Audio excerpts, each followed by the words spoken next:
High students, আজ আমি class 5-এর লেসন 5-এর মাই স্কুল ডেজ এর পার্ট 2 পড়াবো। চলো তাহলে শুরু করা যাক। There were a quite number of good teachers in our school. আমাদের স্কুলে কিছু সংখ্যক ভালো শিক্ষক ছিলেন। BD Roy taught us English. BD Roy আমাদের ইংরাজি শেখাতেন।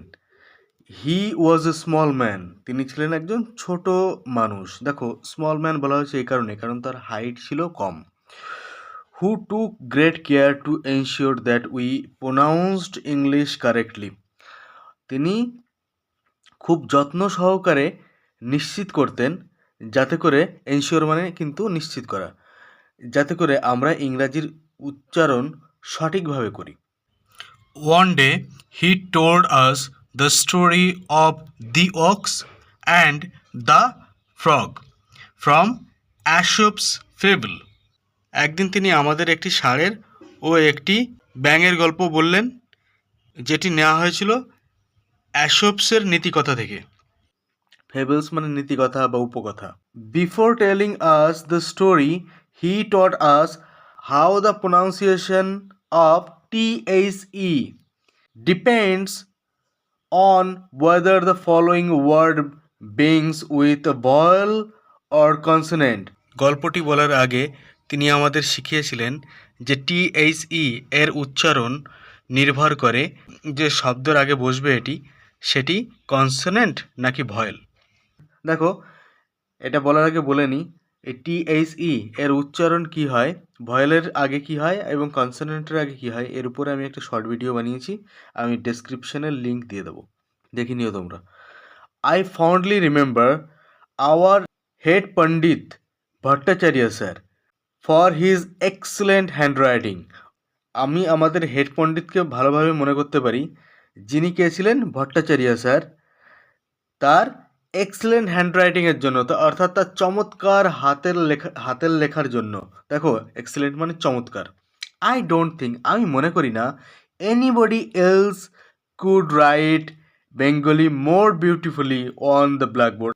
আমি মনে করি না এর থেকে বাংলা সুন্দর করে কেউ লিখতে পারে ব্ল্যাকবোর্ডের উপরে।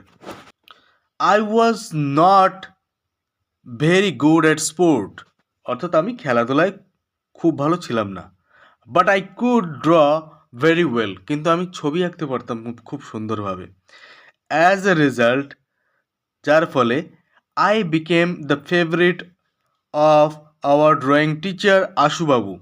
যার ফলে আমি আমার ড্রয়িং টিচার অর্থাৎ আঁকার শিক্ষক আশুবাবুর প্রিয় হয়েছিলাম। দেখো, ফেভারিট মানে প্রিয় হওয়া। He was given the charge of decorating the hall for the annual prize distribution ceremony. তাকে দায়িত্ব দেওয়া হয়েছিল। কাকে দায়িত্ব দেওয়া হয়েছিল? আশুবাবুকে। কি দায়িত্ব দেওয়া হয়েছিল? যে হলঘরটাকে সাজানোর জন্য। ডেকোরেটিং দ্য হল কিসের জন্য? বাৎসরিক পুরস্কার বিতরণীর অনুষ্ঠানের জন্য। দেখো, অ্যানুয়াল মানে কি? বাৎসরিক।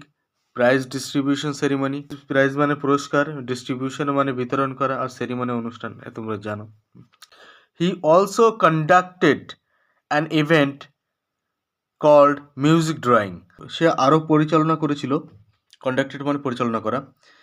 অ্যান ইভেন্ট অর্থাৎ একটা ঘটনা, হ্যাঁ, যাকে বলা হয়, কল্ড মানে বলা হয় music drawing.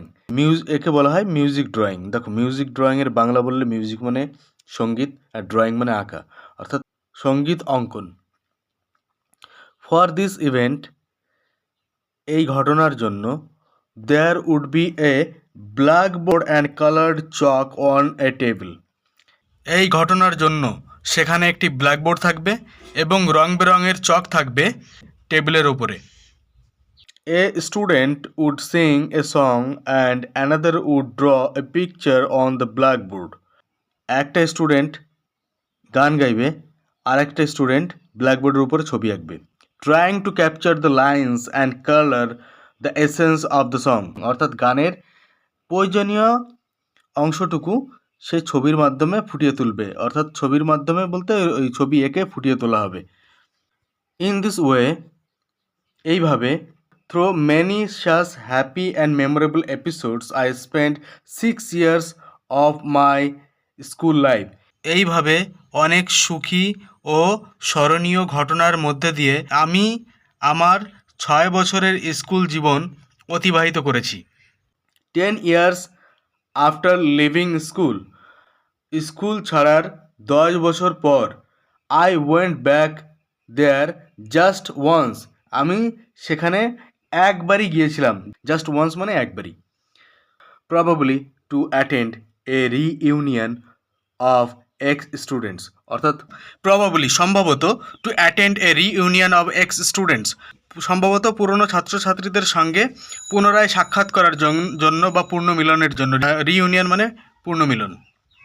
As I entered the hall, আমি যেই হলে প্রবেশ করলাম, আই নোটেড, আমি লক্ষ্য করলাম, উইথ সারপ্রাইজ, অবাক হয়ে, সারপ্রাইজ বলতে এখানে অবাক হয়ে, that I could not recognise it, যে আমি এটা চিনতে পারিনি। The hall which had seemed enormous earlier did not seem to be quite that big then, যে হল বিশাল ছিল মানে অনেক বড় ছিল, enormous মানে অনেক বড়, did not seem to be quite that big then, কিন্তু তখন তাকে অত বড় মনে হয়নি। অর্থাৎ তার এত বছর পরে স্কুলে গিয়ে যখন সে হলে যায়, সেই হল ঘরকে তার অত বড় মনে হয়নি। নট অনলি দ্য হল, শুধুমাত্র সেই হল না, বাট ইভেন দ্য ডোরস, এমনকি দরজাগুলো, দ্য ক্লাসরুমস, অর্থাৎ ক্লাসের যে ঘরগুলো, দ্য বেঞ্চেস, বেঞ্চগুলো, and the corridor appear to be much smaller, এমনকি বারান্দা, করিডোর বলতে বারান্দা, অ্যাপিয়ার্ড অর্থাৎ দেখা, অর্থাৎ অনেকটাই ছোট দেখাচ্ছিল। দিস ফিলিং ওয়াজ ন্যাচারাল দো, যদিও এই ফিলিংটা অর্থাৎ অনুভূতিটা সাধারণ ছিল। কেন সাধারণ ছিল পরের লাইনে বলা হয়েছে। আই ওয়াজ 5 feet 3 inches টল, আমি ছিলাম 5 ফুট 3 ইঞ্চি লম্বা। ওয়েন আই লেফট স্কুল, যখন আমি স্কুল ছেড়েছিলাম তখন আমি 5 ফুট 3 ইঞ্চি লম্বা ছিলাম। অ্যান্ড নাও, কিন্তু এখন, I have grown to about 6.5 feet, কিন্তু আমি এখন বর্তমানে হয়েছি 6.5 ফুট। অর্থাৎ সে যখন স্কুল ছেড়েছিল তখন তার হাইট ছিল 5 ফুট 3 ইঞ্চি, কিন্তু বর্তমানে তার হাইট হচ্ছে 6.5 ফুট। সুতরাং তার তো ছোট মনে হবেই, এখন সে লম্বা হয়ে গেছে, তার যে কোনো জিনিস অত বড় মনে হচ্ছে না, যে কোনো জিনিস তার কাছে একটু ছোট লাগাটাই স্বাভাবিক। I have grown a lot in all this years, আমি এত বছরে অনেকটাই বড় হয়েছি। গ্রোন বলতে এখানে বড় হওয়া, but my school has not, কিন্তু আমার স্কুল বড় হয়নি। I have never gone back to my school since then, তবে থেকে আমি আমার স্কুলে আর যাইনি। It is indeed a pleasure to look back and relive the past moment of joy, এটা মজার।